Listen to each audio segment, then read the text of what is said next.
Hello, viewers. Happy to see all of you. I hope all of you are staying safe.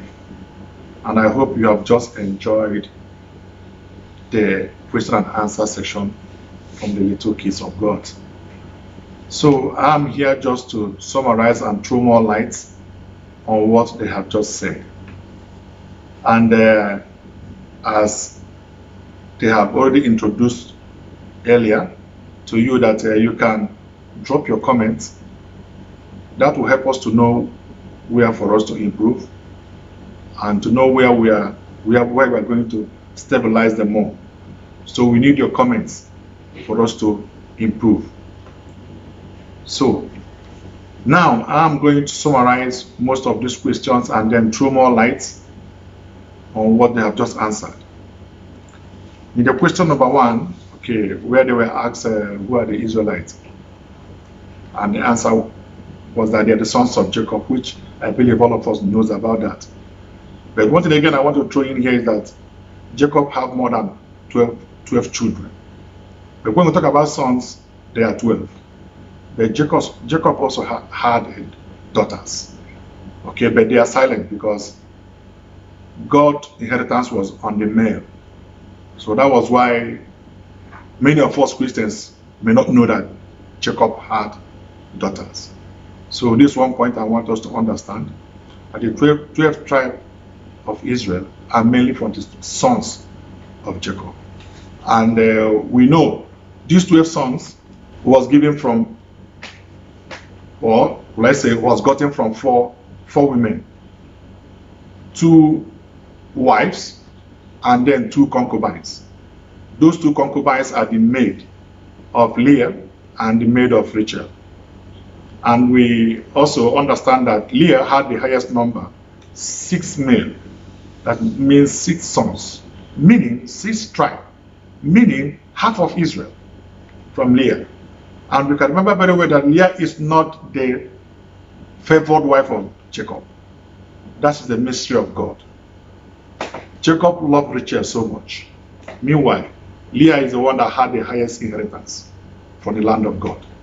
That is God's prerogative as sovereign God. You can't question him. So Rachel, as we know, who is a favored wife of Jacob, had 2. Though I would say that those 2 he had they played more part in the life of Israel, because they are the one from his tribe they kept the Israelites alive. Because without Joseph, they would have perished during the famine. This is also something we cannot explain from God. That's why we should always follow God wholeheartedly. He will always direct you the right way. So the other concubines, which is the Bilhah and Zilpah, okay? Bilhah is a maid of Rachel, and Zilpah is the maid of Leah. 2 of them had two sons. All right, so these are all about the Israelites, the little things I want us to know about the Israelites. So now when you go down and they ask them, why do they go to Egypt? In the first time, why do they go there?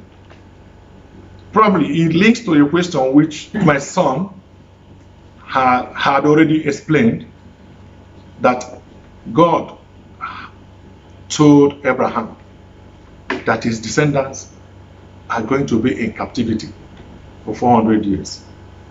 This, you can find this in Genesis. And that was the day when God and Abraham had a covenant. Okay, so God now told him that your children will leave this land. Because if you remember the story very well, if I should take you back, or when God met Abraham, when he was still in his father's house, God told him to leave his father's house and go to a land I will show you. And Abraham obeyed. Though he doesn't know where God wanted him to go. He now packed his household. Then Lot joined him. They went to a land which God showed him, which was later the land of Canaan. And in this land, God visited him one time. And Abraham presented a lot of gifts. If you read the passage very well. presented some offerings, and God came down and took it and ate the offering through fire. But though before then, Abraham fell into a very deep sleep. And they began to communicate. And that was when God now informed Abraham that his descendants will be in captivity for 400 years. But after the 400 years, I will bring them back to the same land of Canaan. Because he said he has given to Abraham this land as an inheritance. So his children will continue to dwell upon this land.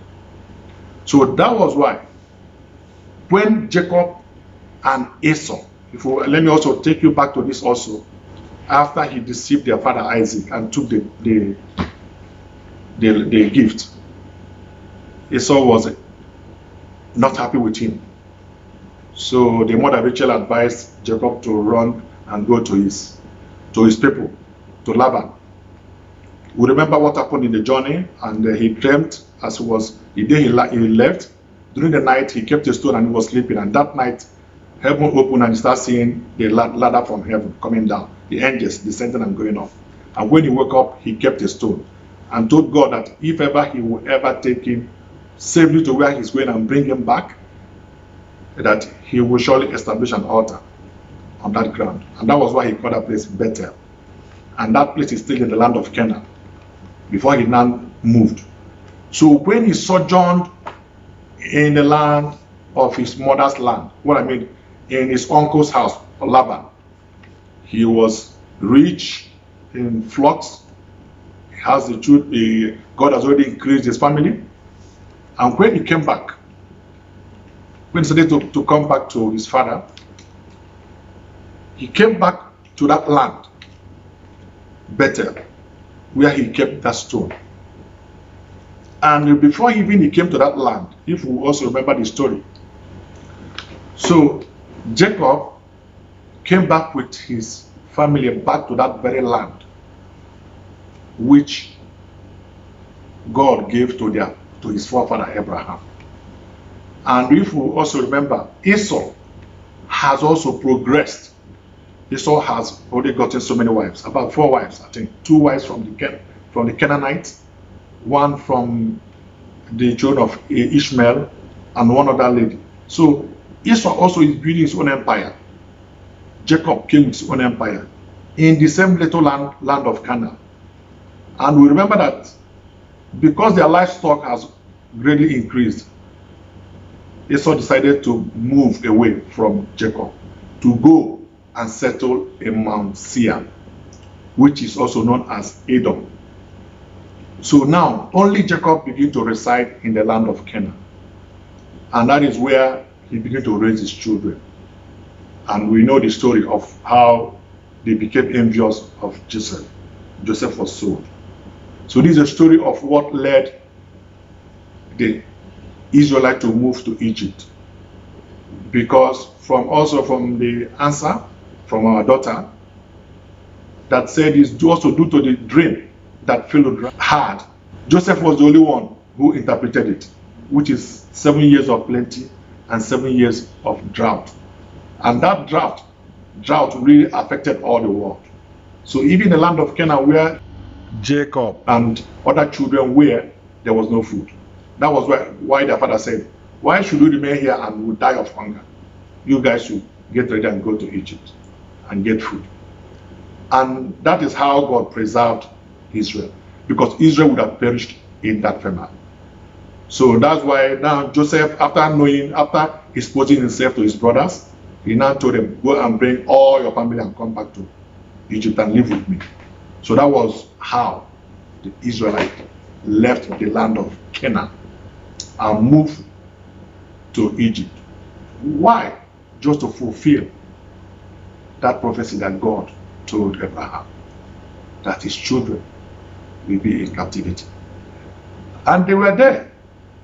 What happened? From what the Bible says, they were delivered after 430 years. Then the question now, why God has said 400 years? Why is it 430 years? Does it mean our God is no more accurate?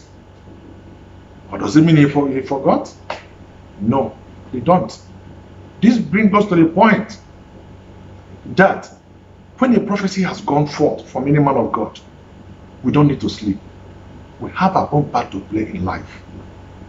You have to claim it, take it and start crying. In fact, a prophecy is for you to cry more. A prophecy, somebody can tell you tomorrow you will be somebody great. You don't just say amen and start dozing and start playing around. No. Begin to talk about it day and night for it to come to pass. So that's what happened to the children of Israel. Because Bible made us to understand that when they went to Egypt, probably they were comfortable, very comfortable. And you remember, when they were moving, you know what they normally tell Moses?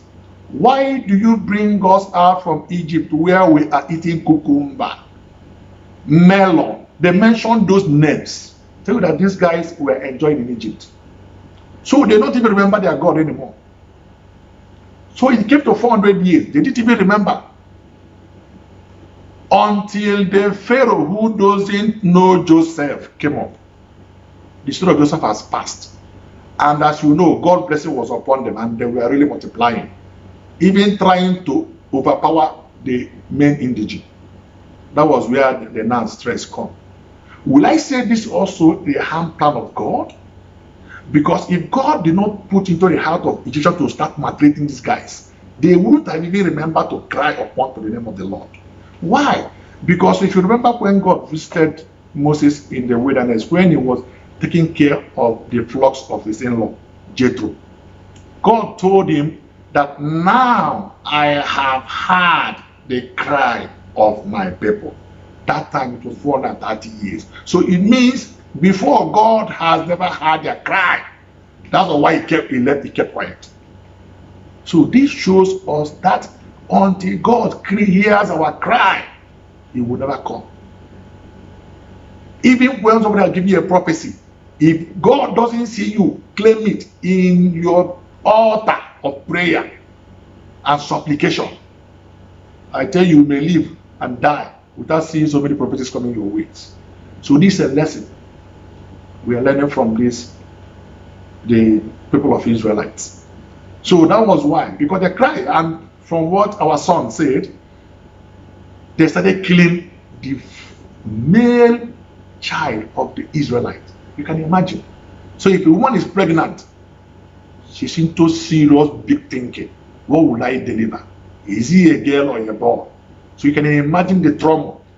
And even if they deliver a boy, you can imagine they will smash that boy in the presence of the parents. You can imagine the agony these children of Israel started going through. So it was so traumatized. And that was when they remembered, oh, we have a God. And that was when they started crying. And as we know, God is always ever ready, ever willing, ever there to help if we cry. So when they cried, he now sent Moses to go and deliver them. So now we move to the part of why did it take them pledged for Pharaoh to allow Israel to go? All of us will know the answer, okay? Because it's God that is doing that. Even in the beginning, Pharaoh has already started fidgeting that please, Moses, go, go. But God will tell Moses, no, I have not finished. I'm hiding his heart, go back. So that is to show you that we have a mighty God. He can do and undo. And that's why the Bible says that the heart of the king is in his hands. He turneth it anywhere he wants. So why should we bother? He knows our future. Okay. If we go to the number, how many number that left Egypt? Why this is very important is for you to understand the multitude that left Egypt and how God was able to take care of these people that they said they wore the same clothes and that clothes did not wear out. That is a mystery. We're not talking about, remember, how many people went there? 70 people went into Egypt. Now they are about to leave Egypt, more than 600,000.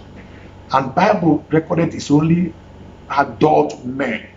Adult, meaning people are at the age of going to war. And in those times, it's people from 20 years and above. So they are already the one taken care of. So imagine If you can say that about 500 of them are married, so they have about 500 women or more. So some of them had kids. If you should include that. In fact, I think from the research, they said that they are total about 2.4 million. If you include all. 2.4 million people left Egypt. Imagine the crowd. Imagine the crowd. God was taking care of this multitude. It's great. For 14 years, they were eating manna. You can imagine feeding 2.4 million. And remember, that is also when God told Moses, that I'm going to give them meat to eat. The time they complained. Even Moses doubted God. Moses doubted. He told God. In fact, that's why God said, I will have mercy on whom I will have mercy. Because the same thing that happened to that guy that objected Elijah. You remember Elijah when Elijah said that by this time tomorrow, a cup of wheat shall be sold for 1 penny. The guy said, even if God shall open the window of heaven, how can it be possible?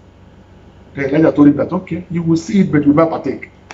But God said, I will have mercy on whom I will have mercy. Because Moses used the same word.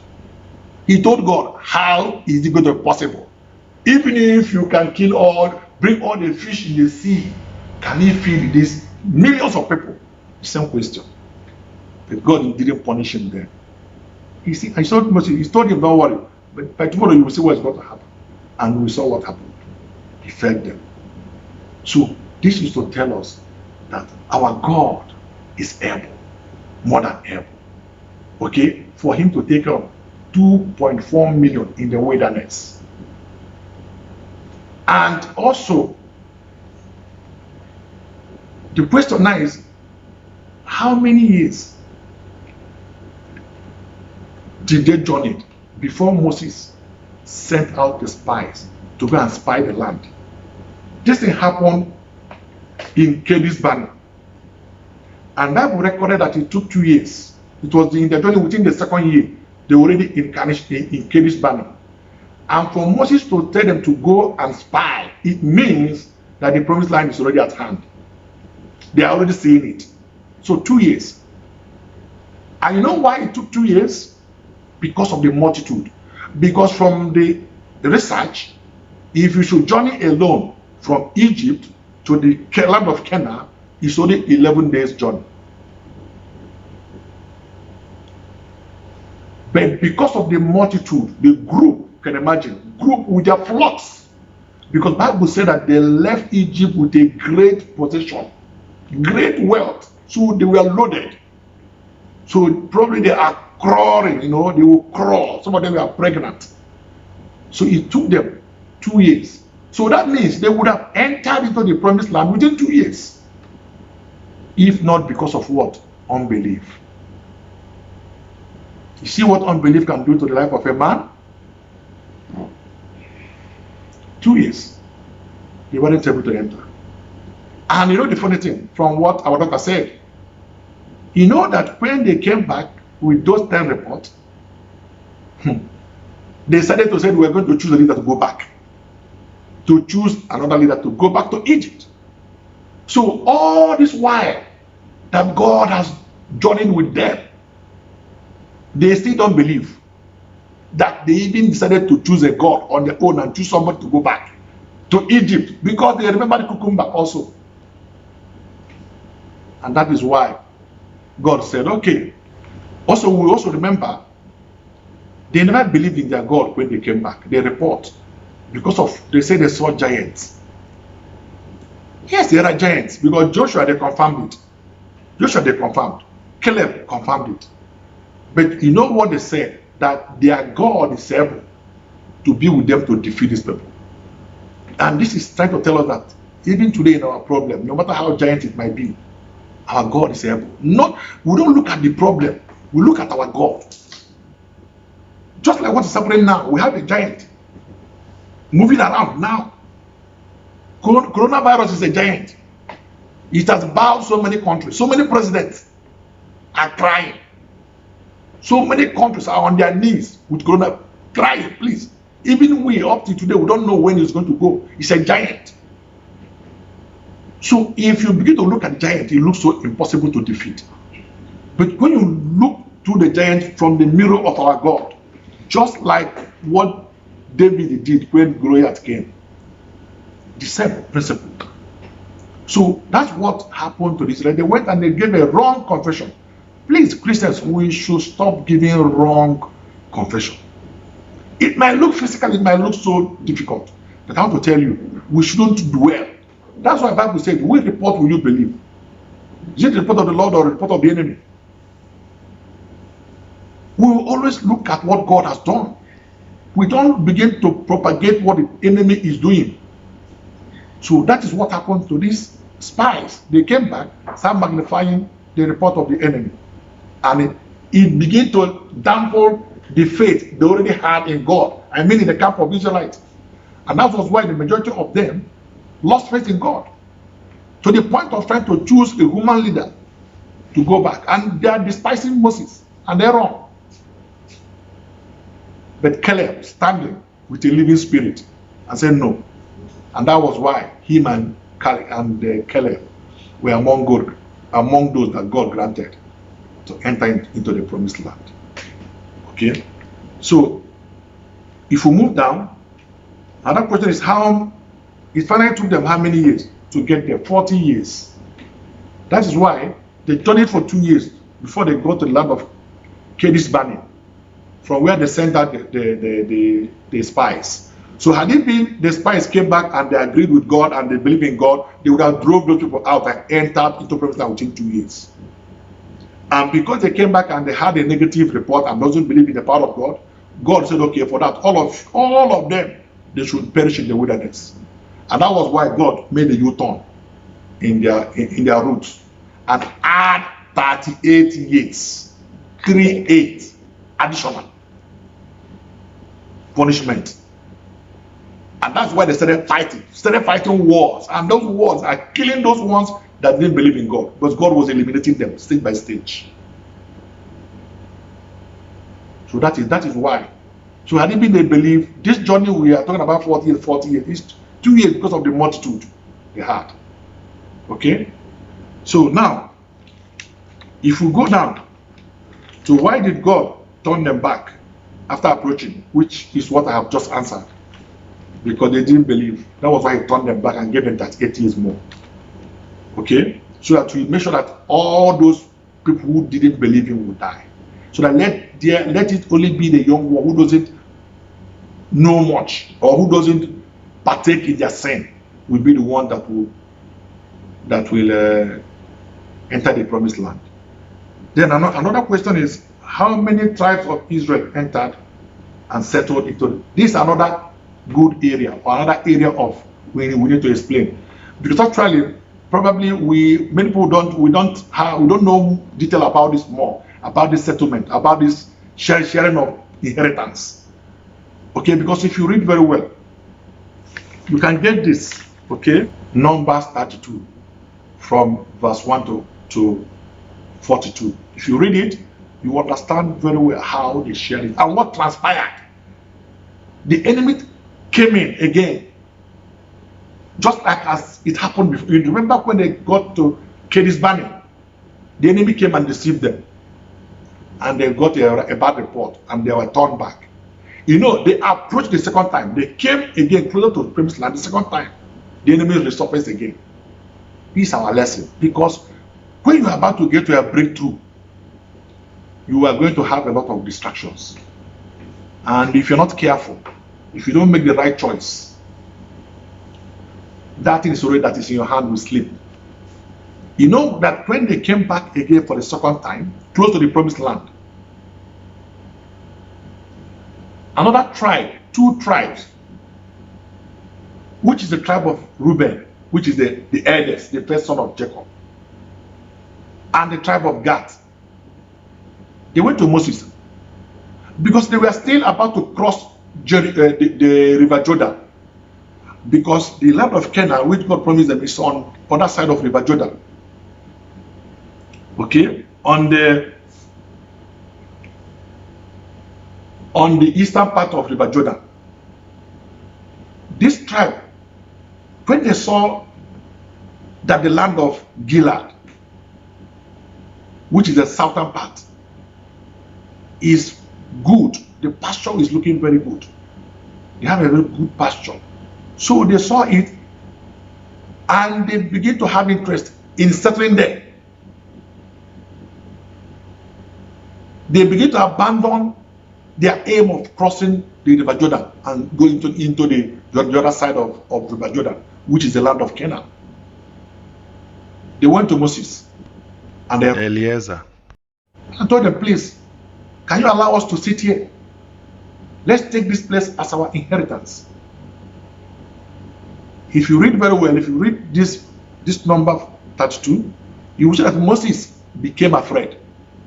Because the thing that happened before is about to happen. And then Moses will say, have you forgotten what happened what happened in Kadesh Barnea? Now you try begins about to cause confusion. Anger of God will consume all if you don't take time. Why do you want to abandon the whole tribe and stay behind? Because of what? The pasture is nice, and these tribes they have a lot of livestock. They have a lot of flocks. Okay, so that's why they choose that area for their own flocks. But Moses said he has to inquire from the Lord first to know whether with God allow it to be, because he doesn't want to incur the wrath of God anymore. Though the guys, they gave a suggestion. They said, let us settle here, build our camp here, keep our wives and our children and our livestock.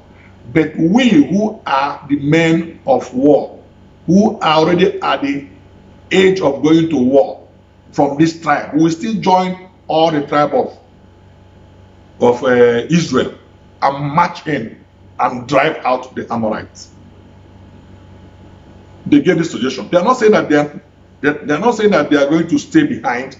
They agree that they are going to give up. They are men of war, join the whole tribe, march in, and then when they displace these guys, then they can now come back and settle there. So that was the solution they gave to Moses. And Moses inquired of the Lord, and the Lord approved it. So now their inheritance becomes those ones that settled there. So that was why this question is that how many tribes really entered and settled across the River Jordan? They are 9 3/4. So now the two tribes that definitely all of them were outside are Reuben and Gad, as I said. Then the other tribe is a tribe of Joseph. We know that Joseph had 2 children, 2 sons, Ephraim and Manasseh. So this Ephraim and Manasseh, the tribe of Manasseh themselves have to divide themselves into 2. And decided, one part decided to stay outside, not to join other people to cross the other side. So it's only about, so I would say that the tribe of Joseph only is about 3/4 of Joseph's tribe joined other Israelites and crossed the River Jordan, while the other side settled outside the River Jordan. Moses allowed it. So meaning the real tribe of Israel that really settled in that allocated land of God is 9 3/4. The other 2 1/4 settled outside the promised land. But God allowed it to be. So these are little things we want to bring out for the public. Okay? And that's why it's good to study the word. Because we are saying that God is our Father. God is our Father. And if you read this book of Moses, which all of us will know, the book of Moses is about 5 books of Moses, which also can be called the Pentateuch or the Torah. Okay? They are the Genesis, Exodus, Leviticus, Numbers, and Deuteronomy. All these questions were taken from this 5 books of Moses, which is the law. It's very important that we read this and analyze our life, because all the Christian's life is based on this book. Christ came and started expanding it. So the more you are going, because these are the laws, the book of laws, and these are the instructions given. Like if you go to Genesis, Genesis is the book of creation, which all of us know. When you go to Exodus, it's the book of, let's say, the movement of the Israelites, their migration and deliverance also from the hands of Pharaoh. And also is when God also established his covenant. Remember the Passover in Exodus. So when you come to Leviticus, that is the time when God gave them the law, what to do. Because before they were living in the time of conscience. But now God now gave a law. Don't do this, don't do that. At least they begin to know what they are supposed to do in Leviticus.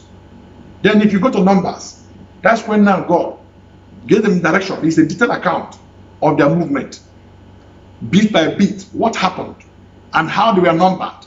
Okay, because if you read the numbers, that numbers will tell you each tribe how many were there. They begin to give account of each and every one, and that is why I think in their second year in this journey, that was when God told Moses to take a census on the children of Israelites.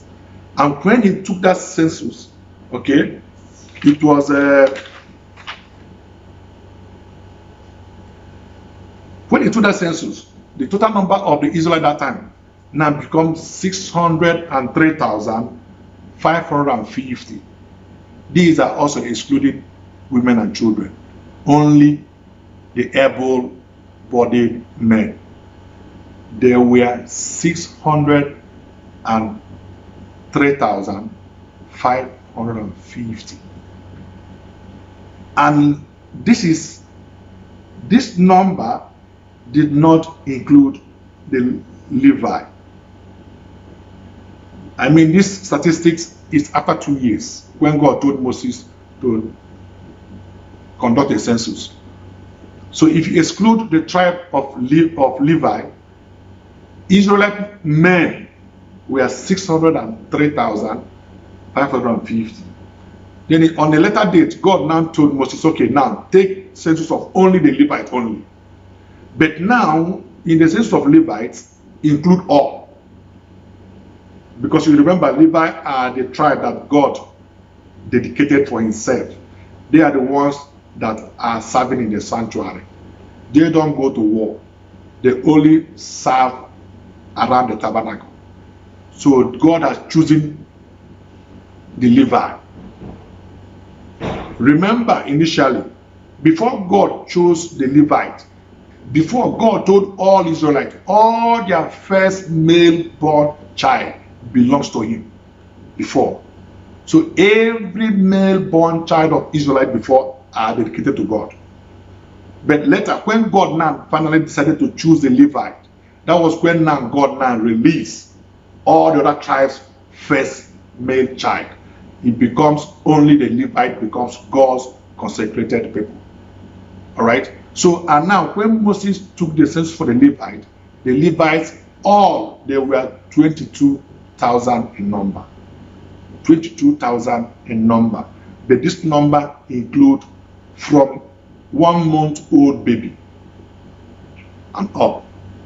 Okay, so if you add all this number together with the number of Israelites who are men, we're having around 625,550. Okay, so these are the few things we just decided to, God laid in our hearts to share with you. Okay, I thank you for listening, and I pray as God is going to lead us in this period of pandemic of coronavirus, He will surely keep us safe. He has done it before. He kept the Israelites safe from the hands of the Egyptian. Because we remember very well that when there was darkness in the land of Egypt, but in the land where Israelites are settled, there was light. So the same thing will happen to us, even as we journey in this journey of life. God will continue to preserve us. Thank you very much for listening. And as I said earlier, please try to drop your comments. If there's any room for us to improve, we will welcome it. If there's any room you want us to consolidate, we also welcome that. Because we are the last date. We're the last minute. Let everybody sit up and please hold upon the Lord God Almighty. If you have not given your life to Christ, please, today is the end, because tomorrow may be too late. Thank you all, and God bless you. Bye.